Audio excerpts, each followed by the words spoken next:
So I finally took the plunge and bought my first liquid-filled record, Kacey Musgraves' Deeper Into the Well, the Bad World Records edition. And today on the Vinyl Narrative, I'm going to be digging into, is this worth picking up and spinning, or is it simply just going to be a gimmick and shelf candy? Let's find out. Now, I'm a big Kacey Musgraves fan. I know for some people it's Taylor Swift or Charlie XCX or Sabrina Carpenter, but for me, Kacey is right up there in terms of pop stardom with them. She's just simply a fantastic singer-songwriter in my opinion. And her album Deeper Well was released last year in 2024, back in March, which was recorded in Electric Ladyland Studios in New York City. And it dropped on Interscope and MCA Nashville label. And it reunited her with long-term collaborators Ian Fitchuk and Daniel Tashian.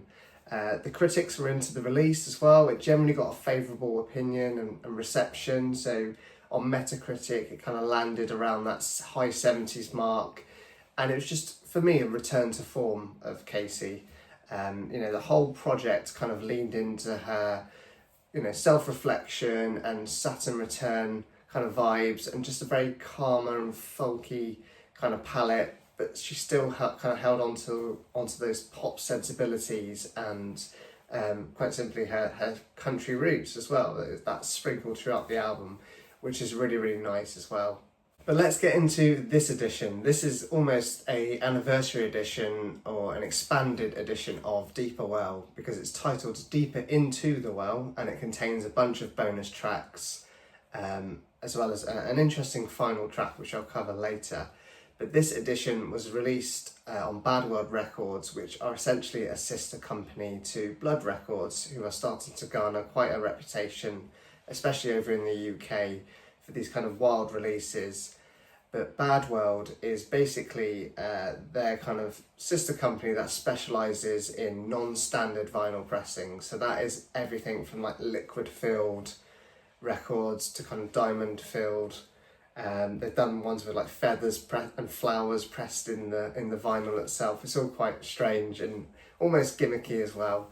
But they're also quite interesting to me. So in terms of how I really received this, mine was packed really well actually. I was surprised, but it was packed all separately. So all the inners and the vinyl was kind of packed outside of the gatefold, which is really good because it just prevents seam splits, which is one of my bugbears with how some companies ship vinyl.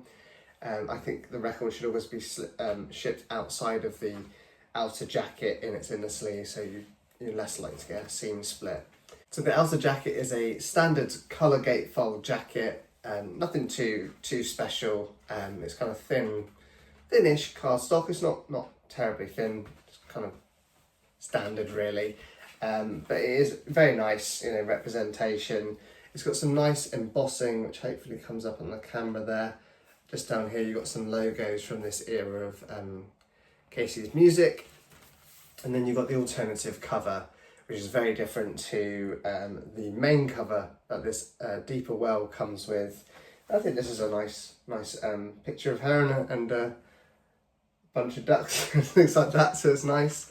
The disappointment here is probably the inner of the gatefold. So this probably looks very striking from a distance, but when you get up close, I don't know if this will come up on camera, it's very pixelated, and that's all the way across. It's almost like this has been AI generated or something. It's a real shame because that's not representative of the cover you get in there at all.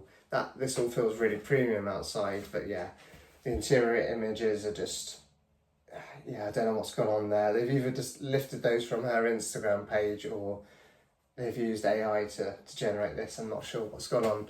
So a bit of a disappointment on the gatefold sleeve. Starts off really well from the outside. You've got embossing on the text there as well, and then you open it up and you get that. Bit of a shame.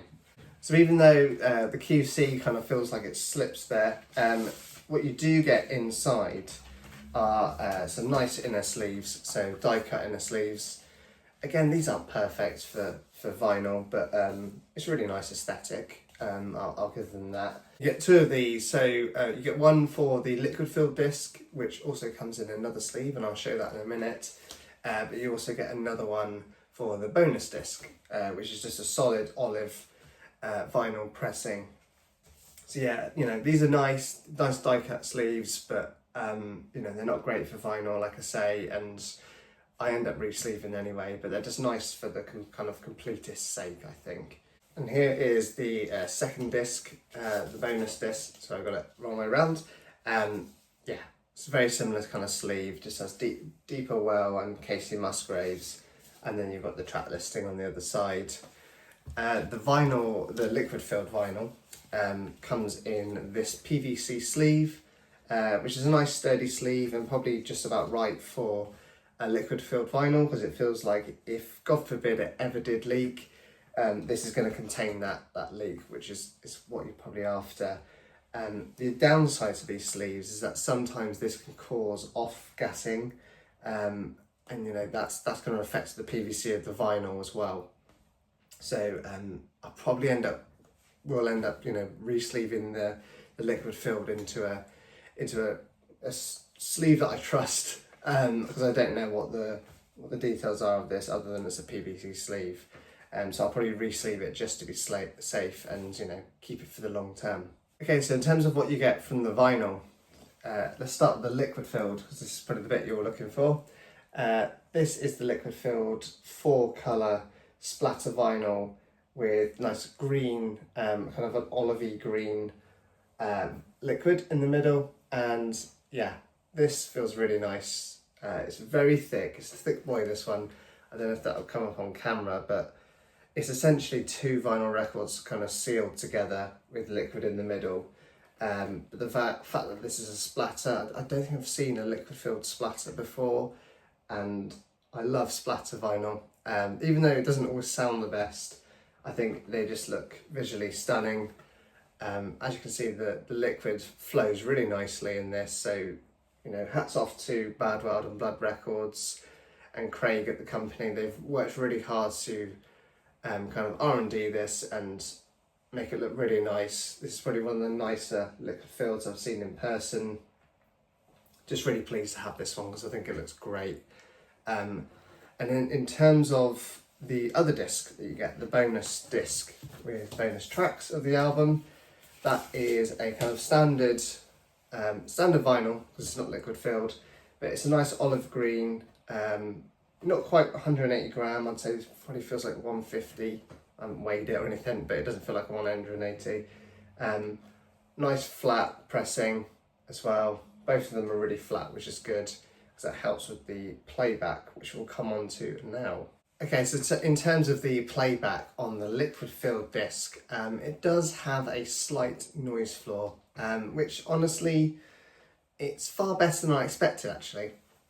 Especially for a novelty pressing. I was kind of almost dreading getting this because I just expected it to just be really noisy, kind of similar to what you'd get in a picture disc, but it's actually not too bad at all. It's not too distracting. You know it's there, but it's not taken away from the music, especially on the kind of main track listing that is on this disc as well. It's all kind of, there's not many really intimate and intricate tracks, which kind of works really well. I'm just trying to spin this to keep the liquid moving. But in terms of the bonus disc, that is quite impressive actually. It's really quiet, really quiet, and you know, that's what you want from the bonus disc, because side D, which I haven't spoken about yet, but side D is essentially sounds of the wood. Oh, sorry, sounds from of Heart of the Woods. There we go. I got it right in the end, because it's got the kind of the heart symbol on the track there. But yeah, sounds from the Heart of the Woods.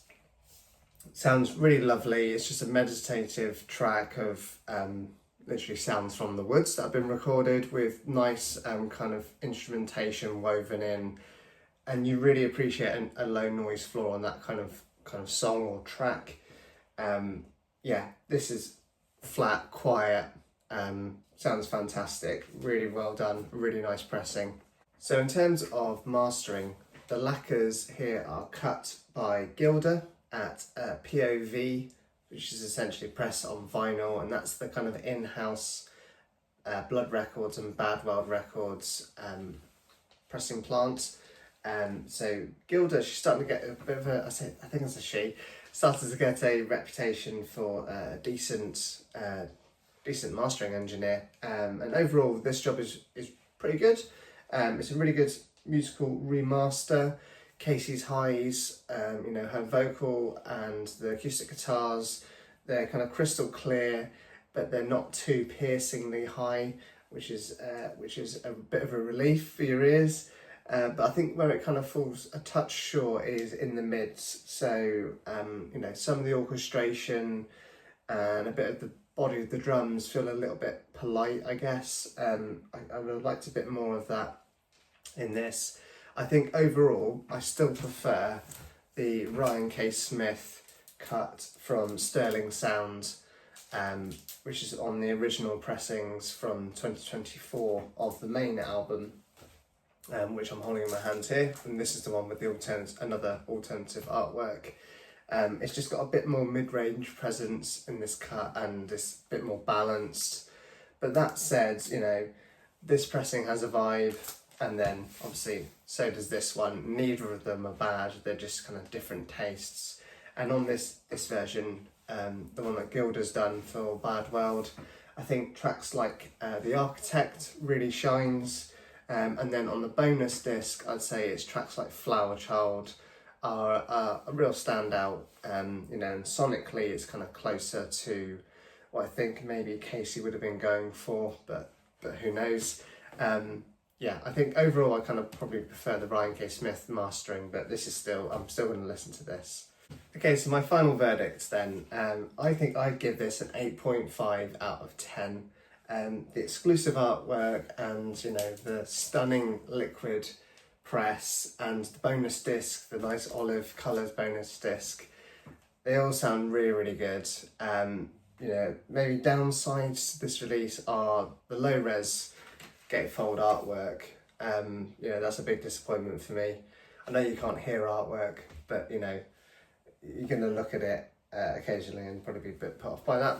And then the slightly recessed mids in the mastering on the main LP kind of keep it from getting a higher score. But as a collectible and even a play copy, this is still an absolute win. So if you managed to grab the Bad World copy, tell me how your edition plays. Did you get any noise from your liquid filled disc, or did it come across perfectly? Drop your experiences in the comments down below. And if you've liked this video, please give it a like and hit the subscribe button and ring the bell if you haven't already, because I'm going to be doing way more deep dive vinyl reviews, a bit of news about upcoming reissues, and also just talking about records in my collection to help you as a vinyl collector build out your collection too. So which special edition should I cover next? Let me know in the comments, and thank you very much for watching.